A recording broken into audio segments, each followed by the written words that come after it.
Opa, meu amigo, tudo bom? Eu sou o CS Souza e esse é mais um Opa, meu amigo, seu canal do Denorex. Parece que é, mas não é. Hoje nós vamos falar um pouquinho sobre a Páscoa. O que você pensa sobre a Páscoa? A Páscoa ela é do coelho ou a Páscoa ela é do cordeiro?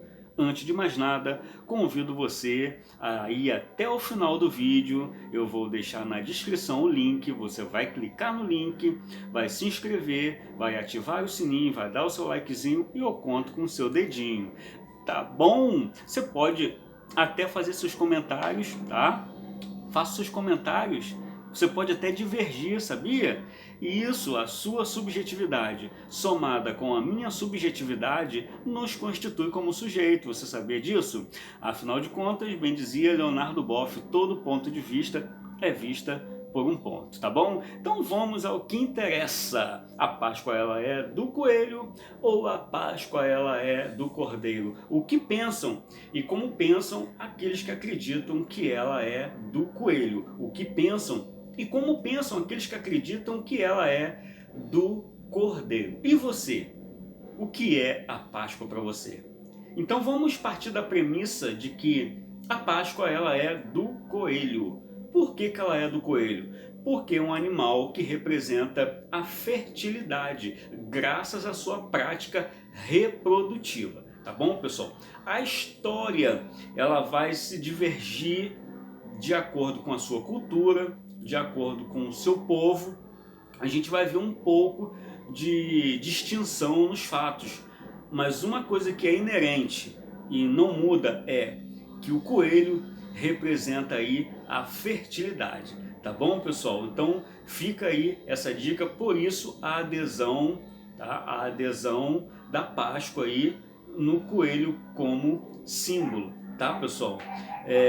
O coelho era um símbolo da deusa Óstara. Você sabia disso? A deusa Óstara, que tinha um ovo em suas mãos e nos seus pés um coelho. Daí surgiu aí essa ideia do coelho ser o símbolo da Páscoa. Viu que legal? Se você não sabia, dê o seu likezinho e continue conosco, tá bom?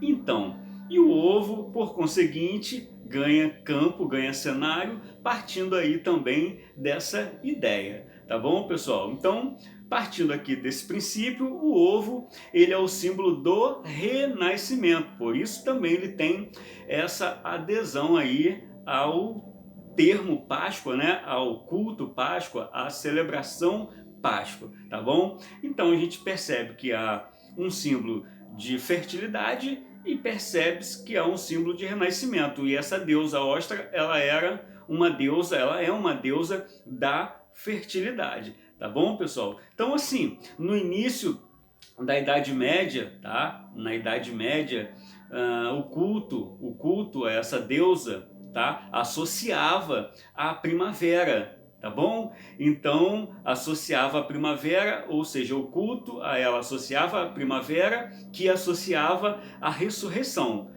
Tá? Então, os cultos a essa deusa, ela tinha essas duas associações. A primavera, que simboliza aí o renascimento, tá bom? Primavera simboliza o renascimento com as primeiras aparições do Sol, né? Que é o Deus Sol na história. Então, o que acontece? É associado agora à ressurreição, tá? Então há uma cristianização aí dentro desse contexto e aí essa deusa ela perde campo, vamos dizer que ela torna otiosos, tá bom? Otiosos quer dizer cair em desuso, tá? Ou ficar parado. Então agora ganha campo quem? O cristianismo, ou seja, o cristianismo importa, isso eu falo do cristianismo medieval, cristianismo histórico, tá? Estatal, propriamente dito. Então há uma importação aí de algumas práticas e com alguns acréscimos. Não sei se você lembra, não sei se você já viu, existem algumas imagens de uma vela junto com os ovos da Páscoa. Então a vela ela é importada também como símbolo de nascimento, de luz, tá, pessoal? Então a vela ela é agregada aí a esse elemento ovo para poder dar uma ideia de nascimento também. Então A gente parte aqui dessa historicidade bastante curiosa, né? Um tanto quanto curiosa, e a gente descarta aí essa deusa, né, Óstara, e agora a gente parte para um princípio cristão. E o cristianismo, ele adere, o cristianismo, ele se apossa aí dessa cultura, sem contar que a gente também percebe aí que a comercialização, ela também ganha campo. Isso é um contexto que a maioria já percebeu, já sabe, né, pessoal? Então também reza uma história para a gente poder partir aí para um princípio agora da Páscoa do Cordeiro. Reza a história de que coelhos eram sacrificados, tá bom? E isso dando uma alusão desse sacrifício aí, tá? Do cordeiro na Páscoa do Cordeiro, tá? Reza também a história de que os coelhos, eles eram soltos e as crianças iam atrás desses coelhos, e quando chegava lá não tinha coelho, tinha o quê? Tinha o ovo da Páscoa, que na verdade não era um ovo como a gente vê hoje de chocolate. Ou seja, a comercialização, ela vai se apropriando, e a tecnologia também, né? Ela vai se apropriando e vai mudando de acordo com a necessidade contextual, a necessidade cultural de cada região, de cada povo. Então é mais ou menos assim, tá bom, pessoal? Então as crianças iam e pegavam esses ovos, que esses ovos eram pintados, tá? Coloridos, simbolizava também o brilho, simbolizava também a luz. Então a historicidade, ela vai se divergindo um pouquinho, mas o que fica muito inerente são esses pontos que eu estou destacando aqui para você, tá bom? Então essa é a Páscoa do Coelho. Seria essa Páscoa a Páscoa correta? O que você pensa? Seria essa Páscoa a Páscoa que nós deveríamos celebrar? Não sei. Então a gente vai partir aqui de um segundo ponto, a premissa de que a Páscoa agora ela é do Cordeiro. E aonde surge essa ideia da Páscoa do Cordeiro? Você já parou para pensar? A Páscoa do Cordeiro, ela ganha campo já nos primórdios da história, lá no Êxodo. Tá? No Êxodo, capítulo 12, propriamente dito, a gente vai ver aí a instituição da primeira Páscoa, pessoal. E por que primeira Páscoa? Por que tudo isso? Então ali era a 10ª praga, a praga dos primogênitos, tá bom? A morte dos primogênitos, melhor dizendo. E tinha era um estatuto, tá? Que deveria sacrificar um cordeiro, tá? Um cordeiro macho de 1 ano, tá? Tirado aí das cabras, e sacrificar, tirar ali o seu sangue, passar nos umbrais das portas, na vega das portas, e quando o anjo do Senhor passasse, o anjo da morte passasse, ele passaria por cima. Isso que é interessante a gente pensar, passaria por cima e não iria ferir esses que estavam com esse sangue nos umbrais das portas, ou nas ombreiras das portas e nas vergas das portas, tá bom? Uma coisa interessante também, a gente vai falar isso nos próximos vídeos, sobre a graça no hebraico. Então é muito legal que você continue comigo, continue conosco no canal Opa Meu Amigo, porque a gente vai explicar um pouquinho do que é essa graça no hebraico. Por quê? A gente vai perceber que ela surge um pouquinho dessa história aí, tá bom, pessoal? Então fica comigo aí, hein? Tá bom? Então a palavra Páscoa, ela tem origem numa língua hebraica, tá? Isso é interessante a gente colocar, porque ela tem origem na língua hebraica. Transliteração quer dizer mudança de letra ou mudança de palavra. Não tem aquelas letras que você não consegue entender nada do hebraico? Então, aquilo ali é o original hebraico, antes de ser transliterado, tá bom? Então a gente passa aqui do princípio da transliteração. A transliteração, você vai mudar a palavra, mudar as letras, não vai mudar o significado, não vai mudar a tradução, tá? Você só vai mudar de maneira que fique fácil de se ler. Isso se chama uma transliteração. E a transliteração quer dizer peça, que quer dizer, aí a tradução é passar por cima. E você vai ver isso no texto do Êxodo capítulo 12.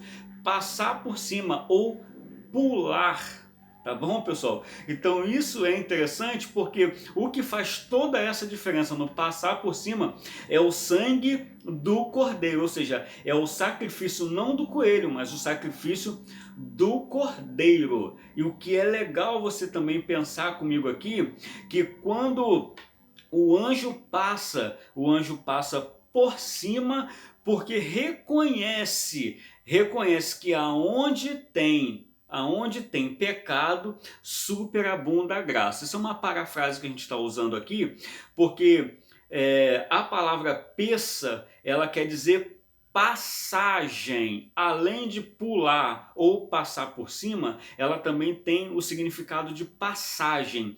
Por que passagem? Por que passagem? A gente precisa pensar no porquê essa passagem. Passagem é porque, vamos pensar lá de novo na história do coelho, né? Antes era um ovo, depois passou a ser um ser vivo, tá bom? Então é só para a gente fazer uma associação novamente para você entender por que que há essas associações no coelho e no cordeiro, tá bom? Então vamos voltar aqui. Então o povo estava escravizado, era um escravo e passaram a ser livres, ou seja, eles teriam que se ataviar, né, propriamente dito, colocar as suas roupagens, porque precisavam sair depressa. O anjo passava, feria os egípcios e eles precisavam se retirar depressa. Então, teria que ser notável, teria que ser notório que tinha uma marca de um sangue, de um cordeiro, que os qualificava como agora livre, ou seja, o sangue do cordeiro faz com que o povo que era escravo no Êxodo agora passe a ser livre, ou seja, usando uma outra parafrase aqui, passa de pecador para purificado, porque afinal de contas o sangue é que purifica. E isso a gente vai ver aí nas cartas do apóstolo João, o sangue do cordeiro purifica de todo pecado, então passa-se do pecado para a absolvição, ou passa da morte para a vida. Por isso aquela associação lá com o coelho, ou seja, passa da morte para a vida, tá bom, pessoal? Então é bem interessante você parar para pensar nisso, porque das próximas ocasiões em que formos celebrar a Páscoa, precisamos pensar na morte e precisamos pensar na ressurreição, ou seja, a passagem da morte para a ressurreição. E isso a gente vai ver aonde? Na crucificação. Mas vamos voltar aqui para o Êxodo capítulo 12. A gente vê uma tipologia, tá? A gente vê um tipo. O tipo ele é mais fraco do que o antítipo. Tá bom, pessoal? O tipo ele é mais fraco do que o antítipo. O tipo seria o próprio êxodo, o próprio cordeiro ao qual foi imolado lá no êxodo, literalmente falando, tá? E o antítipo seria o cordeiro pascual, esse que tira o pecado do mundo, tá, pessoal? Então a Bíblia ela dá base para a gente chegar a esses pormenores, tá?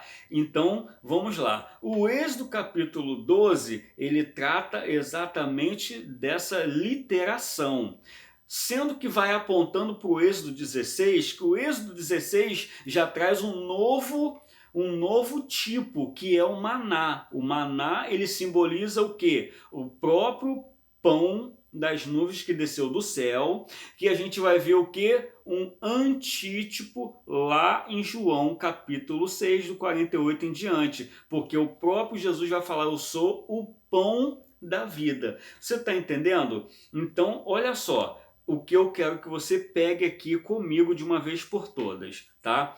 Nessa celebração da Páscoa, lá no Êxodo 12, precisaria também, além de sacrificar esse cordeiro e passar o sangue nos umbrais da porta, também era necessário que comesse ervas amargas. Por que ervas amargas? O que simbolizava essas ervas amargas? Essas ervas amargas, ela nada mais é do que a lembrança, tá? A lembrança da escravidão, viu, pessoal? E também precisava-se comer o pão asmo, ou mitza, ou o pão sem fermento. O que que isso significa? Comer o pão sem fermento. Na verdade, aqui estamos fazendo uma tipologia ao próprio Senhor Jesus, que é o pão sem fermento, pessoal. Isso é muito interessante a gente pensar, porque é o próprio Jesus que é o pão vivo que desceu do céu sem fermento, tá bom? Primeira carta aos Coríntios, capítulo 5, versículo 7, a gente vai ver que o próprio Jesus, ele é a Páscoa sacrificada, ou seja, ele é aquele que passou da morte para a vida, tá bom? Por isso que a Páscoa ela simboliza a ressurreição. A Páscoa no seu coração e a Páscoa no meu coração, nos nossos corações, ela tem que ter esse simbolismo forte. Passamos da morte para a vida, passamos do pecado para a purificação, passamos da escravidão para a liberdade, pessoal. Então Jesus é o Cordeiro Pascual. Jesus é o Cordeiro que venceu o mundo. Ele por si próprio, tá? Ele por si próprio se entregou, ele foi até o final, morreu e morte de cruz para nos dar vida. Ou seja, nós recebemos o novo nascimento, nós receberemos o novo nascimento se acreditarmos nessa Páscoa, tá? Se acreditarmos que ele morreu e que ele ressuscitou. Romanos capítulo 10, verso de número 9. Precisamos acreditar no nosso coração que ele ressuscitou dentre os mortos, ou seja, que ele passou da morte para a vida, ou seja, houve uma passagem, houve uma morte e houve uma ressurreição. Então a Páscoa ela é do Cordeiro. O próprio Jesus é o Cordeiro Pascual, tá bom, pessoal? Então a cultura diz que a Páscoa é do coelho. A Bíblia diz que a Páscoa é do cordeiro. Peça, passar por cima ou pular. O hebraico, no hebraico, a graça quer dizer aquilo que protege. Então até o próximo vídeo e a gente já vai iniciando com aquilo que protege. Tá bom, pessoal? Que Deus abençoe a todos, em nome de Jesus. Quando te questionarem sobre a Páscoa ela é do Cordeiro. Foi ele que morreu e ao terceiro dia ressuscitou. E aonde a gente vê essa Páscoa? A gente vê essa Páscoa lá no Éden, quando Adão e Eva é revestido pela pele do Cordeiro. Passaram da morte para a vida. Que Deus abençoe a todos e até o próximo vídeo. Dê o seu likezinho, se inscreva no canal, ative o sininho e eu conto com seu dedinho, tá bom?